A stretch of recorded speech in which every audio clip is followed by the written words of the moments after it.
Welcome back, everyone, to Out of the Wild Blue Yonder. I'm Mark Tate, and as always, I'm joined by my good friend and co-host, Luther King. Luther, how's it going today? Hey, what's up, Mark? It's been a busy week. As you know, Yeah, this is my first week transitioning back into the workforce after a year off post-retirement from the Air Force. So, hey, thank you. yeah, Thank yeah. you. It's definitely been an adjustment. And as we get into our health and wellness tip later on in this episode, I had to lean on some of those strategies and tips for success to help me get prepared to start this new journey, this new chapter, if you will. So, Right. excited about that for sure. It was a busy week. Then, of course, on Saturday, it's all about college football. But before I could Right. get to watching the games, I had to knock out my chores. And of course, I had some Yeah, errands to run. So, I had to get the cleaners, had to pick up some stuff from the store, the yeah, usuals. Then, of course, I had to get on the yard, the mow, yeah. weed eat. Put some mulch out. I just really had a lot to do because we had rain for 15, 16 days straight. Right. So this was really the first sun we've had in about Yeah, 2 or 3 days straight. The grass was still wet, surprisingly, yeah, yeah. but it's because it was just saturated. But got it done, and I was able to, get in front of that TV, and catch some college football. Of course, it was not a great Saturday for me, college Right. football wise. We'll talk about that Yeah, in a few moments here. But yeah, hey, that's my summary. What about yeah. you? How was yours? Hey, my Saturday was pretty good. Saturday was one of my daughter's birthdays, so we Oh, celebrated that, very which nice. which was great. Uh, cable went out on me, so unfortunately I didn't get a Mm. chance to watch all the games on Saturday. Oh, that's a But I bummer. did, yeah, I know that's a real big bummer, but I was able to go to one of the local breweries in the area and catch the tail end of some of the games. Nice. It was a disappointing day for me as well, and we're going to get into that a little bit more here in a Yeah. few minutes. It is always an intense week when we talk about Yep. the Saturdays, especially. A lot of real surprises there, and I know as I said earlier, we're going to dive into that in just a bit, right? Yep, looking forward to it. Yeah, But before we do that, hey, let's take a few moments to update our listeners on the ILA strike. yeah, yeah. Again, that's the International Longshoremen's Association. Strike we've talked about in several previous episodes. The good news is that they have reached a temporary agreement. Right. Temporary agreement. So what does that mean? Mark, can you break it down for the folks? Oh, yeah, for sure, Luther. Hey, the temporary deal will definitely keep the ports running for the next 60 days or so as the ILA and the United States Maritime Alliance continues their negotiations. The next official deadline for reaching a permanent solution, a permanent agreement, is set for 1 December 2024. Now, as we mentioned in the previous discussions, these talks all center around automation, wages, and job security, which Mm-hmm. remain contentious. Both parties have agreed to engage in more frequent negotiations with the hopes of avoiding further disruptions. Now, one of the key things we have to keep in mind is the fact that that key date is very important to the holiday season, as we mentioned in really early episodes, and how things usually occur, how busy things are during the Mm-hmm. holiday season. And another thing I want to put out there is, please, hey, there's no panic. There should be no panic on toilet tissue and in any paper supplies. I went to Costco the other day and they were Yeah. completely sold out because people Yes. had begun hoarding those items. Yes. No danger so far, so please remain calm. Don't worry about going to the grocery store and buying up all the toilet tissue. You're exactly right. That's spot on, Mark. And as you said, hey, that key date to keep in mind is December the 1st. So fingers crossed, two parties will come together, come to an agreement so we can put this issue dead. The workers can get back to work permanently, not temporarily, and get the, things they need to take care of their families and really just sustain life. So I'm optimistic Yeah, that they will reach resolution, positive resolution for both sides. Okay, that's right. so let's All go right. ahead and shift gears Okay. and get into this college football Uh, discussion. Man, Week six. Week week six. six, week six, it was another rough one. And as of October 6th, 2024, the AP Top 25, let's get into that real quick before we get into the meat and potatoes of it all, right? About our two Yes, teams. yes, So, yes. hey, according to the AP Top 25, AP poll, number one is Texas. No surprise there. Number two, we've got Ohio State. Still no real big surprise there. Number 3 is Oregon. Number 4, we see Penn State's moving up. Number 5 is Georgia. We still see Georgia, in the top 5. Probably has potential to move even further up. We'll just see. Time will tell. Miami, number 6. Alabama, 7. Tennessee, number 8. Ole Miss, number 9. Clemson is in the top 10 now. Clemson, top 10. Wow. Iowa State, 11. Notre Dame, 12. Hey, and picking it up from there, we've got LSU sitting in at 13 spot, followed by BYU at 14. Another SEC team, Texas A&M Aggies, and they had a great weekend sitting in the 15 spot, so they have moved up. Then we've got Utah in 16, Boise State in 17. They had a great game this weekend too, as well as Indiana in number 18 spot, followed by Oklahoma in the 19th spot, and Kansas State in the 20 spot. Rounding out 21 through 25 are Missouri. Tough loss for them. Pittsburgh at 22, Illinois at 23, Michigan at 24. Another tough loss for the Big Ten. And then number 25, SMU. They're coming off a great victory for them, so they have jumped into the top 25 in the 20th spot. But as we've discussed in the previous episodes, SEC play is in full swing. Yes, it is. Teams that were previously undefeated, have fallen. Yeah. They've lost. And as we've said many times before, any given Saturday down south in the SEC, you can get thumped. You can absolutely get thumped if you're not ready. And that's what happened in week 6. So now let's take a few moments to break down what happened with our teams. So for me, I'm an Alabama fan. I roll with the Tide. I'm an alum of the university. I've been to many games in person at Bryant-Denny Stadium. I've watched many games on TV. Yeah. So yesterday, Alabama versus Vanderbilt. Long series. Been playing a long time. Alabama has dominated that series for decades. But unfortunately, on yesterday, Vanderbilt came out on top. So Alabama's coming off that emotional victory against Georgia last week. And Vanderbilt was coming off 2 losses. I think they'd lost to Georgia State. Then they'd also lost to Missouri in an overtime game. So they were just right on the cusp of winning both of those games. So they were fired up. They were motivated. They were hungry. They could have cared less whether Alabama was number 1 or number 25. All Vanderbilt knew is that they wanted to win a football game. That's what they were focused on, and that's what happened. Just to share some of the key takeaways from this game again, the final score was 40-35. This was Alabama's first loss to Vanderbilt, as I said, in 40 years. For decades. If I'm not mistaken, the last loss was in 1984. Ray Perkins might have been the head coach. It's a long time ago. Vanderbilt was 0-60 all time versus top 5 ranked opponents.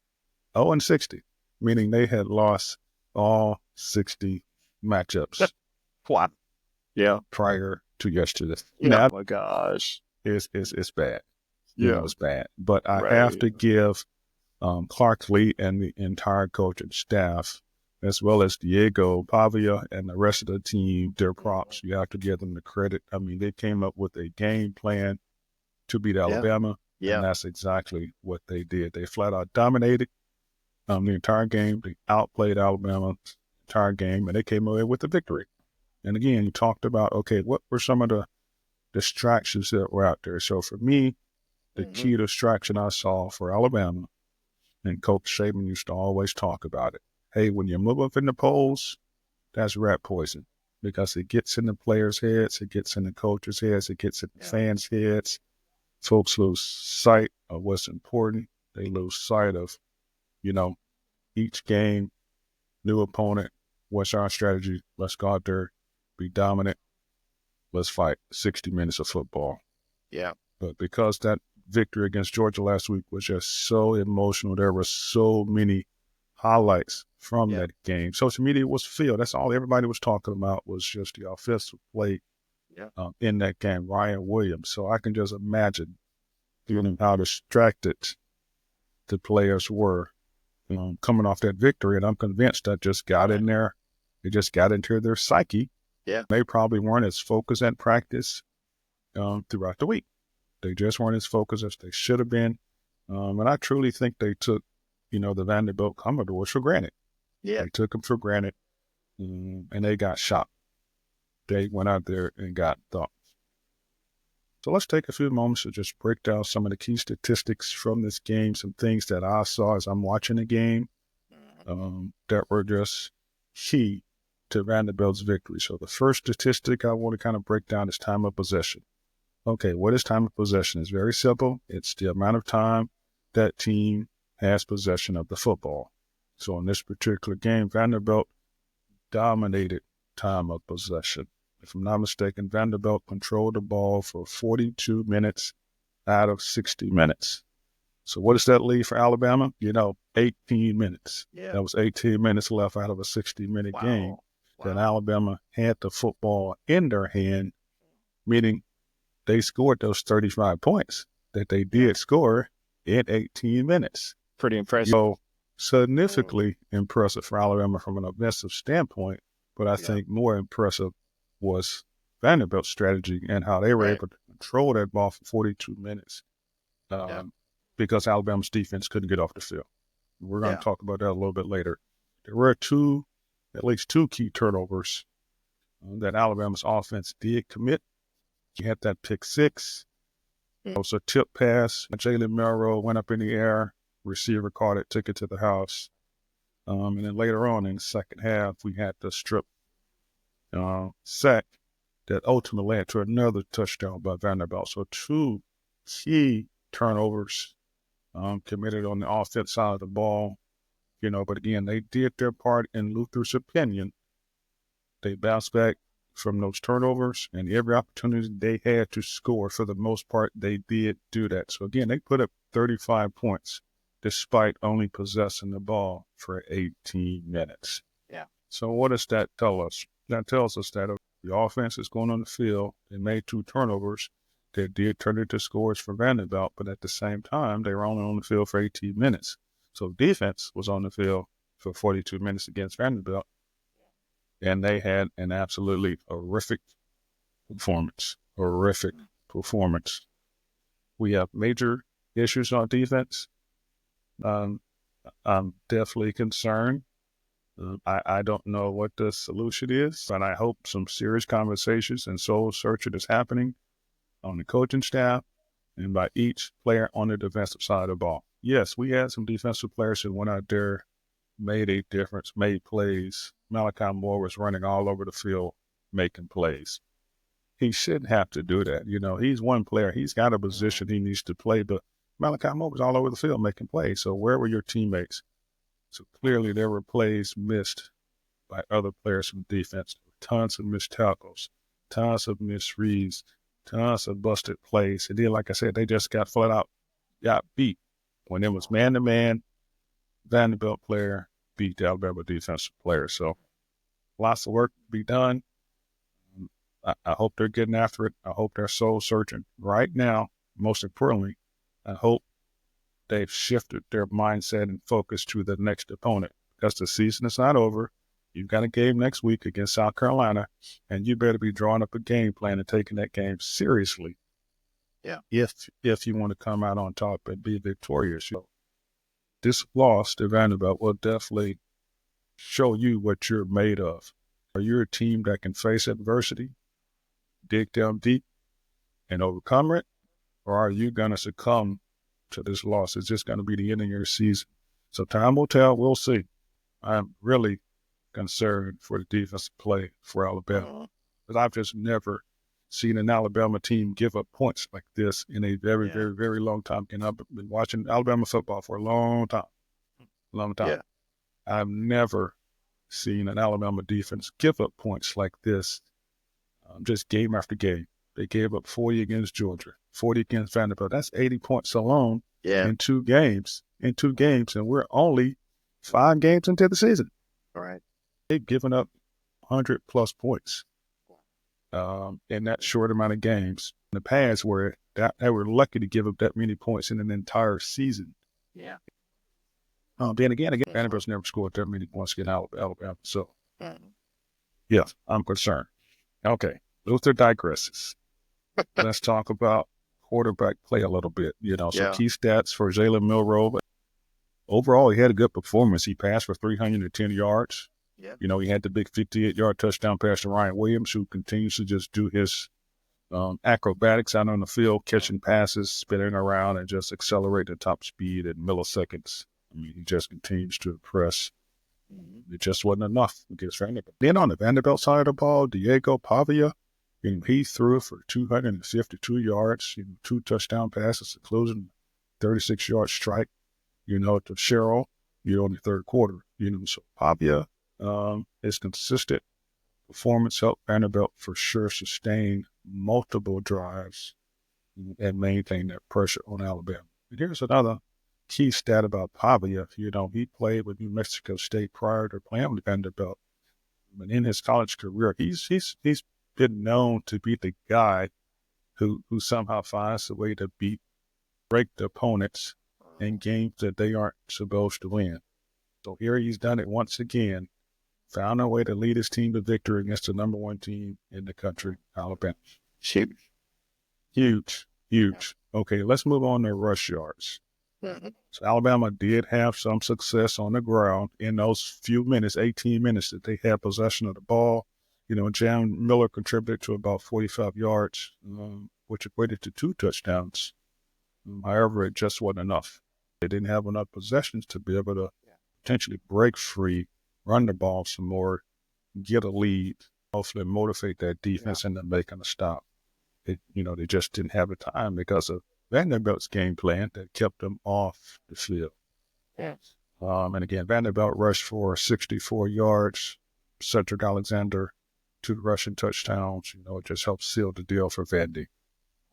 And another key statistic that we must talk about is third down conversions. This is the one that really, really, really hurt me. This is the one that I watched 18 times during this game. 18 times I sat there and watched Vanderbilt go for it, and they converted on 12 of their 18 attempts. That is absolutely unheard of against an Alabama defense. I mean, 12 for 18. And that led to those critical, long, sustaining drives that kept them with the ball, and eventually they just wore the defense down, and they scored time and time again. Every time when you think, okay, here it is, it's third down, Alabama's going to come up with a stop finally. Didn't happen. Converted. Okay, here coming up third down, Alabama's going to stop them. Didn't happen. We're blitzing. Sack the quarterback. He still gets the ball out of time. Converts. Huge play downfield. So it was just very, very tough to watch. Very tough to watch that defense get shredded like that.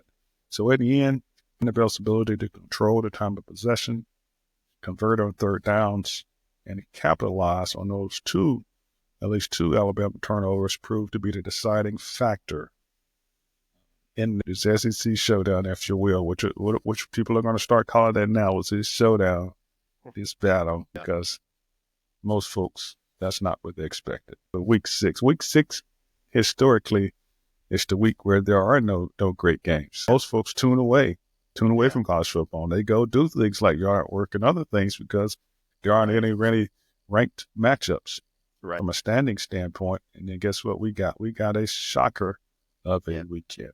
A shocker with Tennessee losing to Arkansas, Missouri going down, Michigan losing. So there were just so many upsets on Saturday in week 6. And that just goes to show you that any given Saturday, in any conference, you can get beat. You have to bring your A game. And you got to beat your man. Can't make mistakes. You got to capitalize off of mistakes that your opponent makes. And when you don't, you come up with the big L. And that's what happened to Alabama. and several other teams during week 6, the sleeper week of college football. And it was no sleeper by any means. Okay, Yeah, Mark, I've said a yeah, lot. I've talked yeah, about my team. I'm still trying to process and analyze this loss. Most yeah, of my thoughts and focus is definitely on the defensive side of the ball.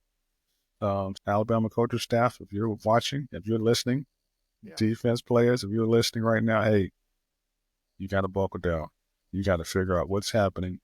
You all got to figure out how to play as one cohesive unit, one cohesive team, play aggressive, make tackles, don't make mistakes, read the plays, and execute.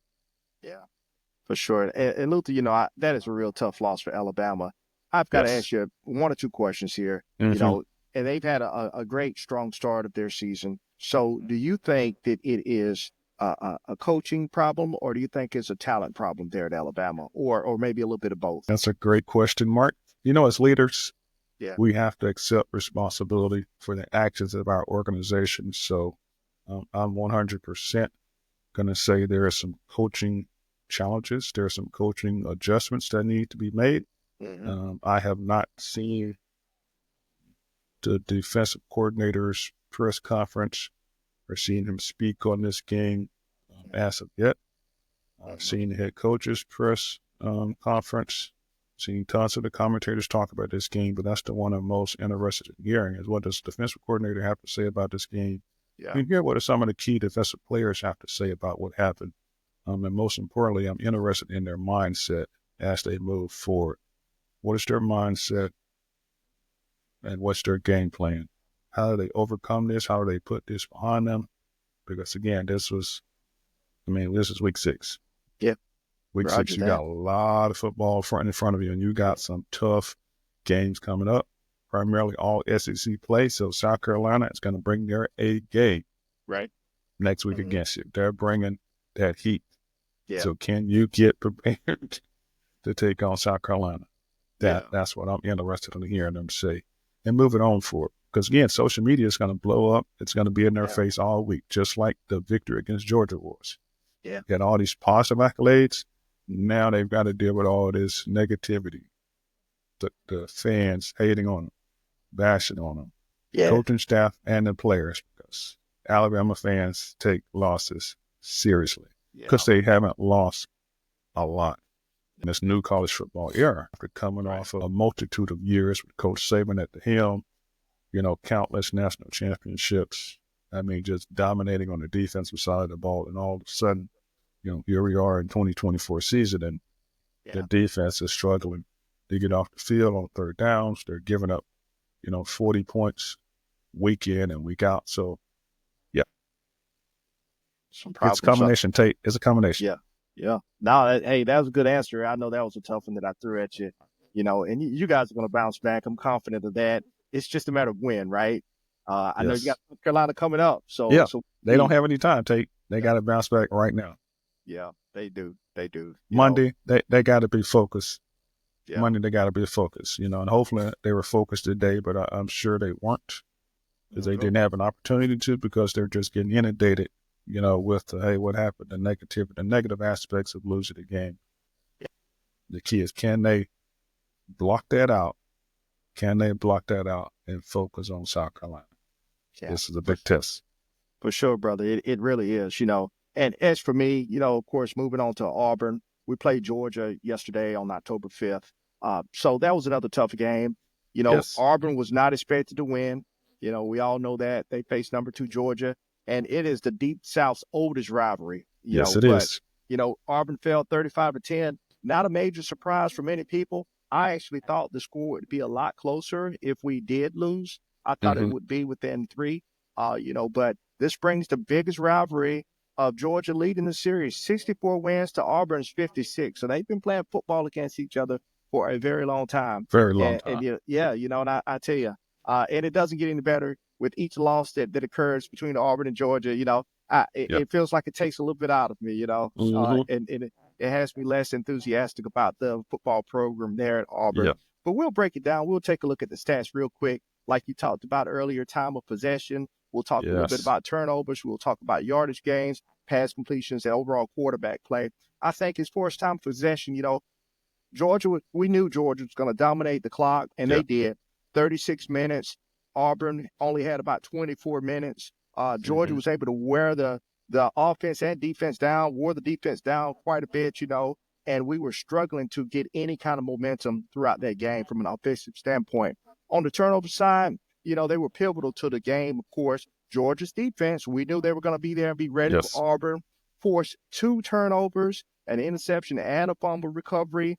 Both of those led to scoring drives, and Yeah. we just had difficulty holding on to the ball. This is something that you practice. You start out the season with those basic drills about holding on to the football, maintaining the ball, because if it's in the other team's hands, you have no chance to score, right? And Yep. so moving on to pass completions, of course, Georgia's quarterback, Carson Beck, he's going to be efficient, and he was in this game, obviously, throwing 24, 32 passes for 280 yards and 3 touchdowns. His composure, it was great in the pocket. Most of the time, he Yes. had that time to make any kind of crucial play that he wanted to make, and he did. He almost put on, as we say, he really put on a special show for the Auburn fans who were very upset, but he Yes. kept the offense on track constantly, in that crucial 45-yard touchdown that he threw to Brock Bowers in the third quarter just gave Georgia that commanding lead that they needed. It was, as they say, the nail in the coffin. As Auburn fans, we couldn't do anything. We were not dumbfounded. We were just sitting there going, okay, what else next? What can happen next to our team here?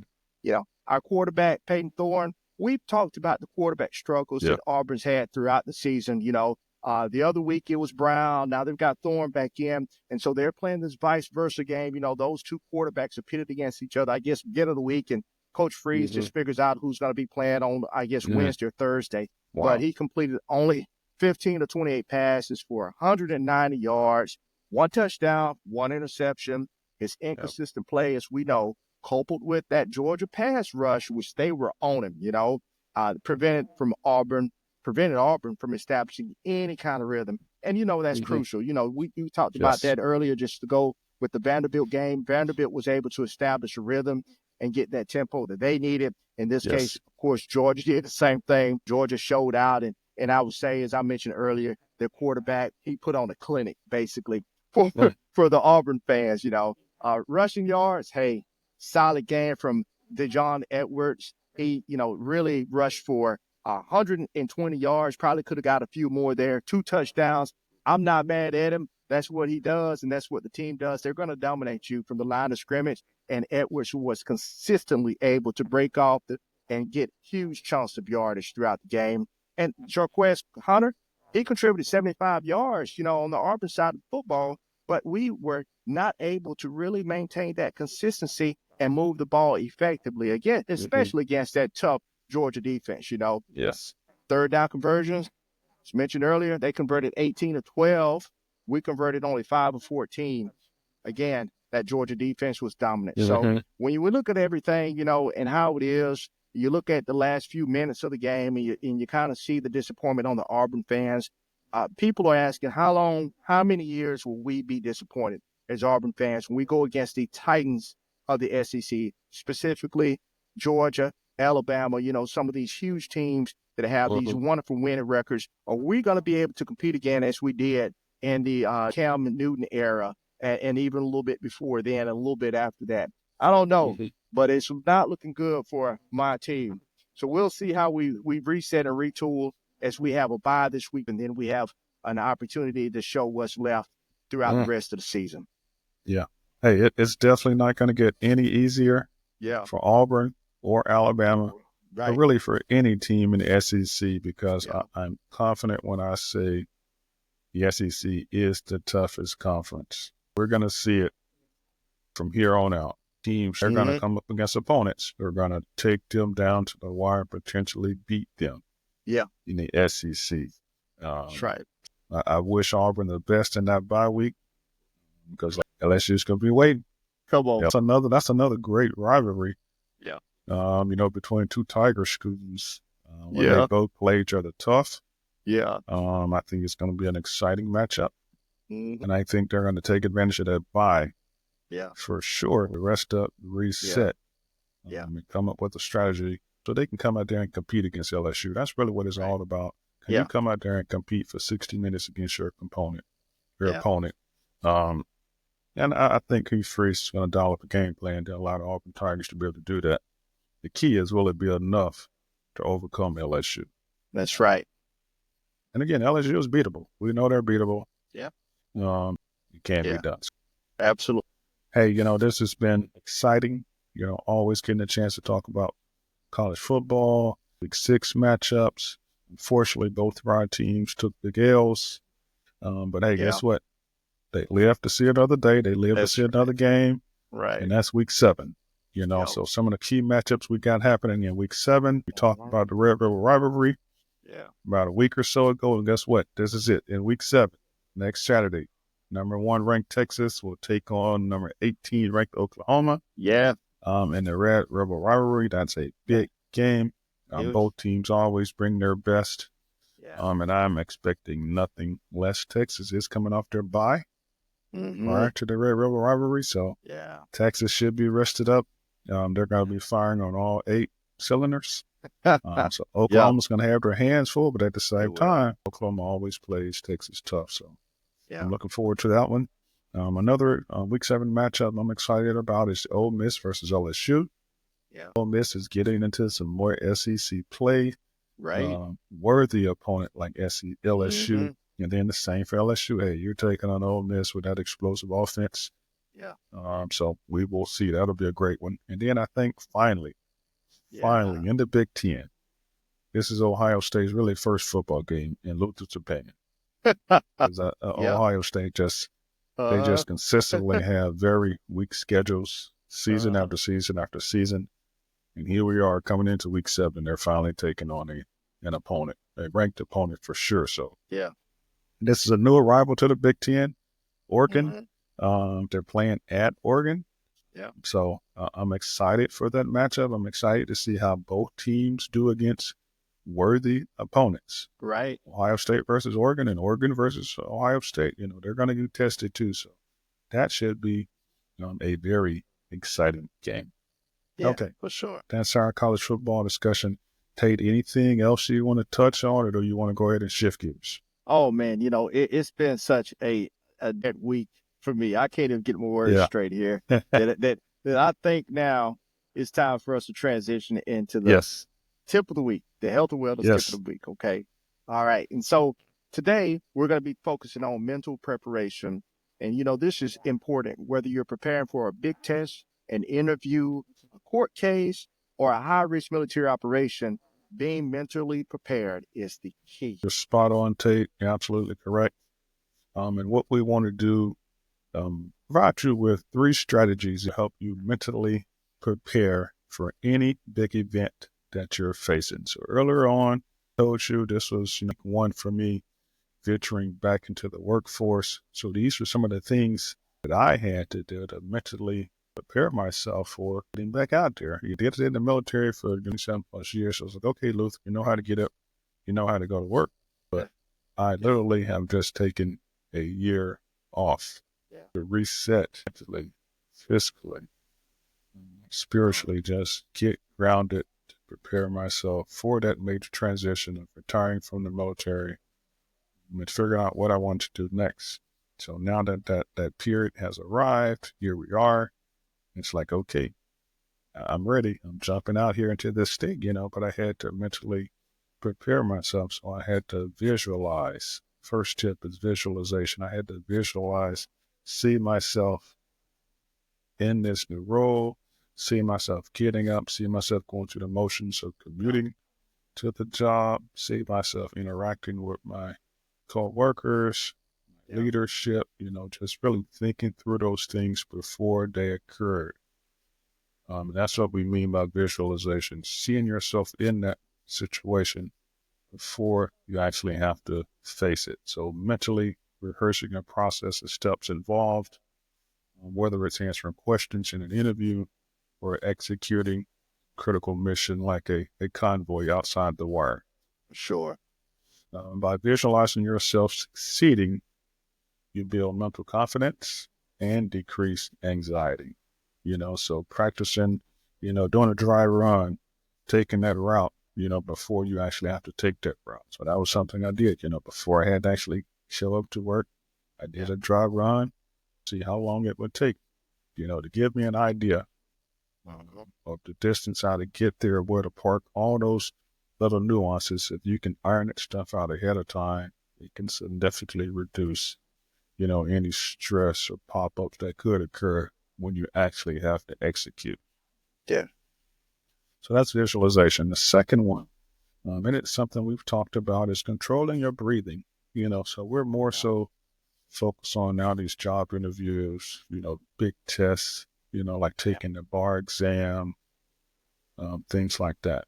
So when anxiety strikes, it's easy to lose control of your breathing, which only makes you more stressed.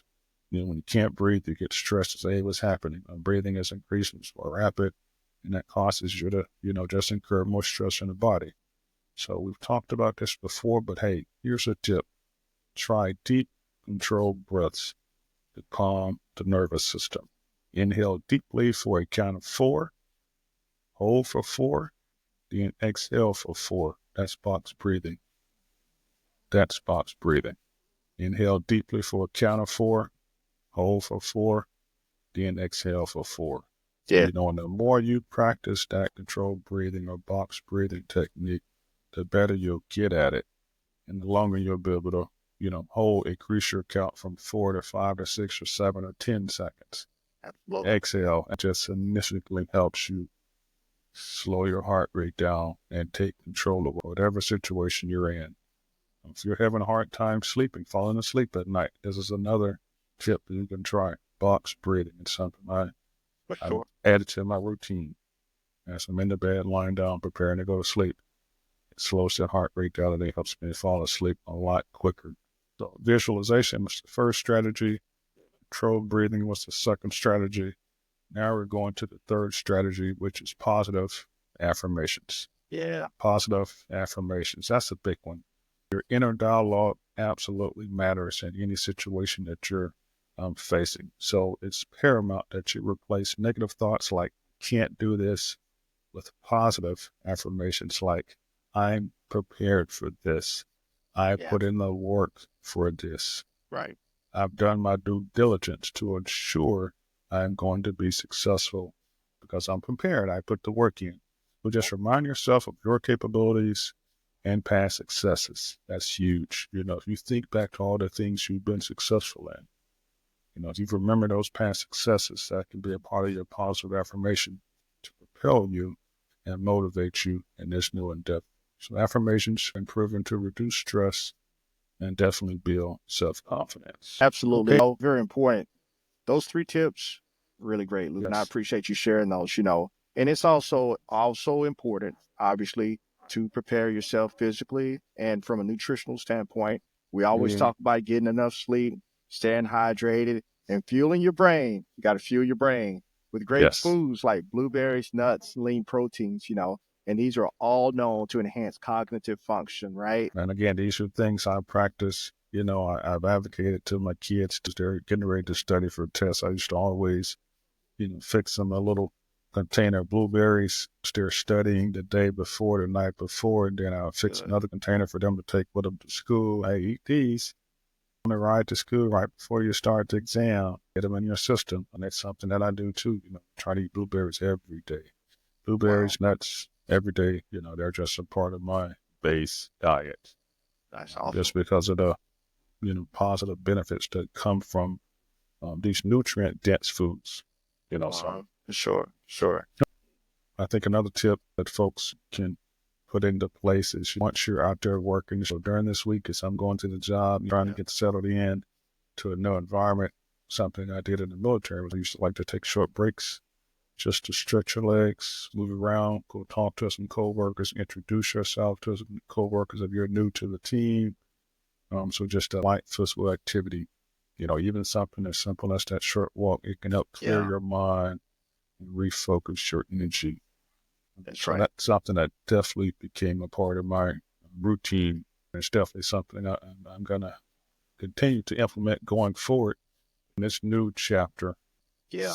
taking those short walks. So just increasing that activity throughout the day. I mean, it does wonders for the body, for the mind, for everything. So that's great. Great Yes, it tip. does. Yes, brother. It sure does, And I know we've covered quite a bit of ground today. We've talked a Yes, lot I about know. football, and there's still a lot more football to come and a lot of wonderful health and wellness tips to pass along to you, too. And, Yes. another great episode, Luther, and I appreciate you taking the time for us to do this. We hope for you listeners out there, we hope that this breakdown of Week 6 football and mental preparation tips was very helpful to you. Absolutely. And please do not hesitate to reach out to us. Yeah. If you have any comments on anything that we've said, if you'd like to be a guest on this show, if you have questions for us, please send us an email to comments, COMMENTS, at wildblueyonder.com. Check out the website. All the information is listed there, on how to get in touch with us, as well as listen to the show or watch the show. We have links on the website, wildblueyonder.com. Hopefully you're watching this video on YouTube right now. If you're not, if you're listening to the podcast on Apple, Spotify, Amazon, or iHeartRadio, or any other platform that you listen to your podcast on, you can also find us on YouTube if you want to watch the show at wildblueyonder.com. So just look us up. And lastly, from a social media standpoint, if you're on X or Twitter, we're at OOTW Blue Yonder. Check us out. Yeah, please check us out, And as I always like to say, until next time, stay motivated and keep pushing forward.